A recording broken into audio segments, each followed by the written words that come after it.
to take shape. Researching post-war investigative records, I realized that hundreds of women had been called to testify as witnesses, and that many were very forthcoming, since prosecutors were more interested in the heinous crimes of their male colleagues and husbands than in those of women. Many of the women remained callous and cavalier in their recounting of what they had seen and experienced. One former kindergarten teacher in Ukraine mentioned that Jewish thing during the war. She and her female colleagues had been briefed as they crossed the border from Germany into the eastern occupied zones in 1942. She remembered that a Nazi official in a gold-brownish uniform had reassured them that they should not be afraid when they heard gunfire. It was just that a few Jews were being shot. If the shooting of Jews was considered no cause for alarm during the war, then how did women respond when they actually arrived at their posts? Did they turn away, or did they want to see or do more?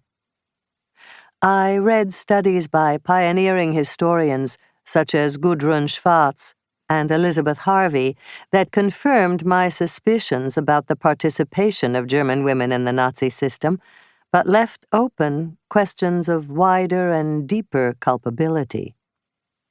Schwarz had uncovered violent SS wives. She mentioned one in Hrubieszów, Poland, who took the pistol from her husband's hand and shot Jews during a massacre in the local cemetery. But Schwarz provided no name for this killer.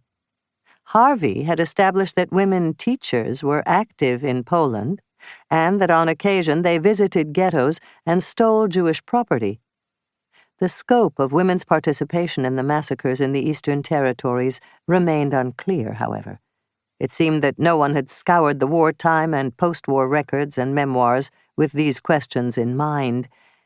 Did ordinary German women participate in the Nazi mass shooting of Jews? Did German women in places such as Ukraine, Belarus, and Poland participate in the Holocaust in ways that they did not admit to after the war? In the post-war investigations in Germany, Israel, and Austria, Jewish survivors identified German women as persecutors, not only as gleeful onlookers, but also as violent tormentors. But by and large, these women could not be named by the survivors, or after the war the women married and took on different names and could not be found.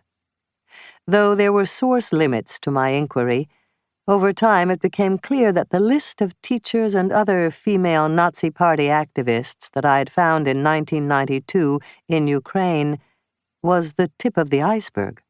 Hundreds of thousands of German women went to the Nazi East, that is, to Poland and the Western territories of what was for many years the USSR, including today's Ukraine, Belarus, Lithuania, Latvia, and Estonia, and were, indeed, integral parts of Hitler's machinery of destruction. One of these women was Erna Petri. I discovered her name in the summer of 2005 in the archives of the United States Holocaust Memorial Museum. The museum had successfully negotiated the acquisition of microfilmed copies from the files of the former East German secret police, Stasi. Among the records were the interrogations and courtroom proceedings in a case against Erna and her husband, Horst Petri, who were both convicted of shooting Jews on their private estate in Nazi-occupied Poland. In credible detail, Erna Petri described the half-naked Jewish boys who whimpered as she drew her pistol. When pressed by the interrogator as to how she, a mother, could murder these children, Petri referred to the anti-Semitism of the regime and her own desire to prove herself to the men. Her misdeeds were not those of a social renegade. To me, she looked like the embodiment of the Nazi regime.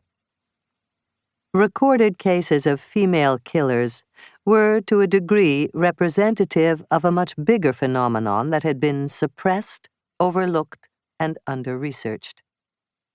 Given the ideological indoctrination of the young cohort,